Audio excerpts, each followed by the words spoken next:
Это моя морковка. Автор из Ленирам читает Кэт Вилд. Из записок инсайдера. Маленький ураган, который обычно возникает на внутренней парковке нового здания Хайп, когда туда приезжает Чимин. Как всегда, опаздывая, вылетает из машины и одним прыжком влетает в лифт. Не идет ни в какое сравнение с тем апокалипсисом, который происходит на этой самой парковке в данный момент. «Где он?» Сакджин орет на пределе шейных вен. И вообще-то в таком состоянии он редко бывает. Последний раз примерно, когда проштрафившийся дракон так страстно извинялся, что сел на упаковку куриных яиц и испортил одновременно яйца, свою одежду, кухонные гарнитуры, какое-то замысловатое французское блюдо, которому так и не суждено было быть приготовленным на бантана кухни. И если блюдо, как говорится, Бог отвел, то дракону повезло меньше. Тэхён хладнокровно пожимает плечами и преувеличенно аккуратно паркует свой генезис подальше. Безопасный темный угол. Джин, конечно, не разрушитель по жизни, но береженого Бог бережет. «Ну, что ты хочешь ему сказать?» — вздыхает Юнги, уже задолбавшийся придерживать ногой двери лифта для Хасока, у которого снова что-то там в бардачке за что-то там зацепилось. «Хобби, если ты сейчас не зайдешь, у меня останется вмятина на коленках». «Пусть у тебя хоть что-то будет на коленках», — умничает из-за его спины Чимин. «Раз уж ты не хочешь держать на коленках меня». «Я хочу ему сказать», — яростно разворачивается к Юнги старший Хён, «что он испортил мне мелкого. Пусть эта лидерская морда теперь идет и извиняется перед малышом, пока он не выплакал себе все глаза». «Он не ревет», — возражает высунувшись уже из лифта Тэхён. «А нам обязательно прям всех ждать, или мы уже с Чими не поднялись бы на этаж и выпили холодного зеленого чая?» Он ревет», — поднимает вверх указательный палец Джин. «Во всяком случае, я не знаю, как можно идентифицировать те странные звуки, которыми он булькал в трубку, когда мне звонил».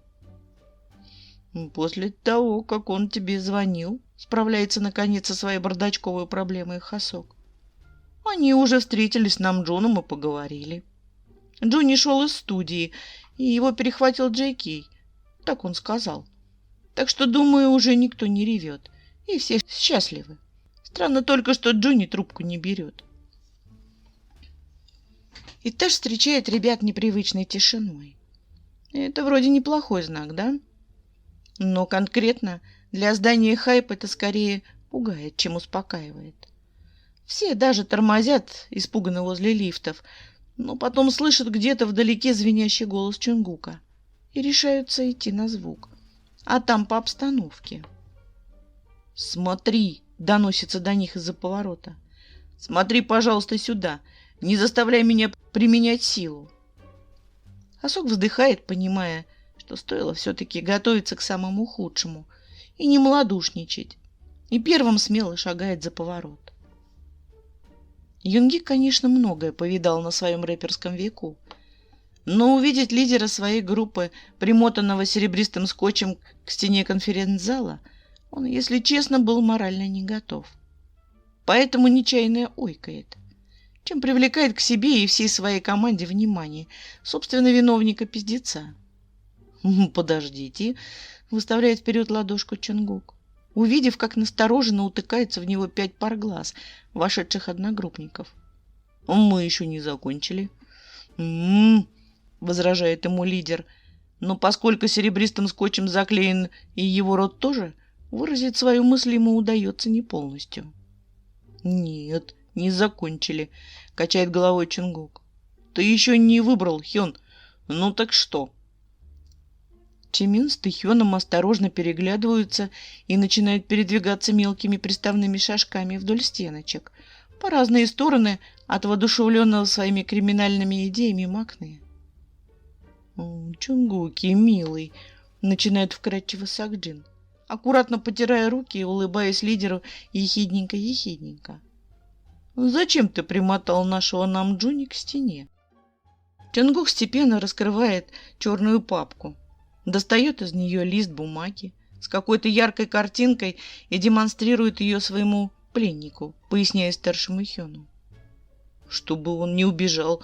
Для чего же еще? Ну так что, мой Нихён, может, баклажан? Намджун вытаращивает глаза и отрицательно мотает головой. Ну что же мне с тобой делать-то? Вздыхает Чонгук. Что-то выбрать все равно надо, иначе мы так никогда домой не пойдем. Сосредоточься. Он достает из папки другую картинку. Брюква. Намджун вздыхает, печально фыркая заклеенным ртом. Ну что ж ты разборчивый-то такой, а? Психует Чонгук и садится на стул напротив плененного лидера. Неужели так сложно выбрать, а? Кто-нибудь мне объяснит, что здесь происходит? Аккуратно уточняет Юнги, кладя руку на плечо Хасока. Почему твой Тансен домогается твоего парня на глазах у твоих друзей? У Хасока на лице просто даосское спокойствие и полное нежелание что-либо объяснять. Он только переживает, что на лице у лидера останутся черные разводы, а ему потом это великолепие оттирать. Поэтому заранее вбивает поисковую строку, чем смыть следы от скотча с человеческой кожи. И ахает от того количества людей, которые сталкивались с такой же проблемой. Наш лидер очень умный человек, но иногда он совершает просто непростительные глупости. Берет на себя труд все объяснить старший Хён. К примеру, запустить фото с морковкой было с его стороны катастрофическим проебом. Почему? Стараясь не делать резких движений, уточняет Юнги. Да потому что морковка — это моя фишка, свирепо оборачивается к нему Чонгук. И в то же самое мгновение оказывается повален на пол сильными руками и мартышичьей ловкостью Тэйхёна. Ух ты же, блядь, вот оно что! Юнги улыбается своими беззащитными деснами и кидается помогать Чимину отклеивать лидера от стены. А я и не подумал. Вот ты Намджуни не подумал, вздыхает Хасок, пытаясь отодрать скотч от лидерской и так сильно прореженной прически. А думать надо, хотя бы иногда. Я ему сколько разных вариантов предлагал, продолжает обиженно верещать Чонгук из-под разлегшегося на нем Тэйхёна. Стань с меня ТТ, я не буйный. А 5 минут назад казалось, что по тебе психушка плачет, хихикает Чимин. Это хорошо, что мы всех твоих тараканов по именам знаем. А если бы кто чужой вошел? А для этого у нас есть старший Хён, всплескивает руками старший Хён. Я клянусь, я перед уходом в армию в Интерпол позвоню. Пусть за вами приглядывает, потому что нельзя, блядь, на таких придурков без присмотра мира оставлять. Это прям чревато.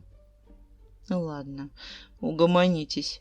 Вдыхает, наконец, воздуха в грудь, отклеенный от всего липкого Намджун. Прости меня, Гуки, а я не подумал.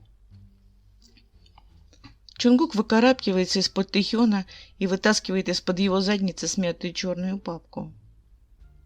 Как я уже и сказал, Хён, ты можешь меня даже побить. Но морковку я свою осквернять не позволю. Выбирай себе другой овощ. Да не нужен мне никакой овощ. Серьезно. Отмахивается Намджун, устало опираясь поясницей на высокую трибуну для выступлений. Я тебе обещаю больше не трогать твою морковь. Выбирай.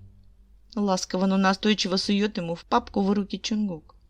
Я должен убедиться, что моя морковка в безопасности и неприкосновенности.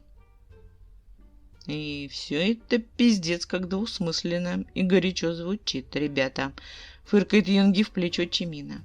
Намджуни Хён, выбирай цукини, не ошибешься. Он и больше, и подлиннее. Перестань. Смущается и краснеет, как рак-лидер. Я вообще без всякого умысла. Ну да, кивает Тэйхён, скролля ленту в телефоне. Ты, наверное, в Твиттер пока не заглядывай. Сегодня, завтра, в этом году. Не стоит, я серьезно. Или, к примеру, авокадо. Выуживает, сидя на полу, очередную картинку из папки Чунгук. Смотри, какой он миленький. Соглашайся на авокадо, лидер, кивает Сакджин, доставая из мини-бара бутылку Кока-Колы. Ты же любишь все зеленое. Растения там, волосы, доллары. Авокадо миленькие, поддакивает Хасок, пытаясь загрузить в мусорную корзину огромный серебряный моток из обрывков скотча. Да не нужны мне ваши овощи, злится уже Намджун. Я просто хотел... Выбирай. Угрожающе ласково сжимает его плечо Сакджин. Ты же знаешь мелкого.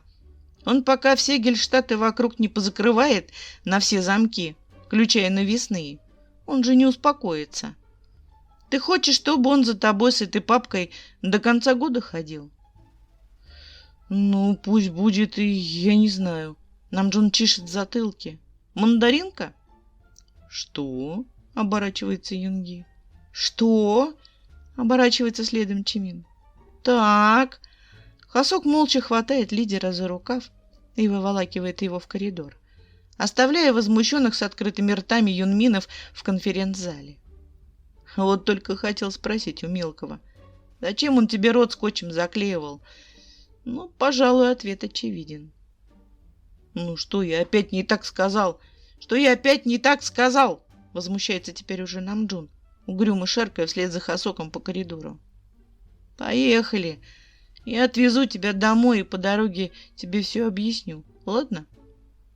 Хасок смотрит на своего лидера, как на наивного и немного недалекого человека. Насколько может быть наивным и недалеким человек с нечеловеческим IQ?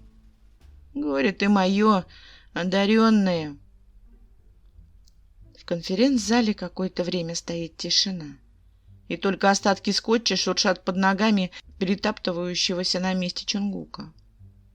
«Нате вам», — протягивает Макне папку Юнги. «Вам они сейчас нужнее. Там только болгарского перца нет.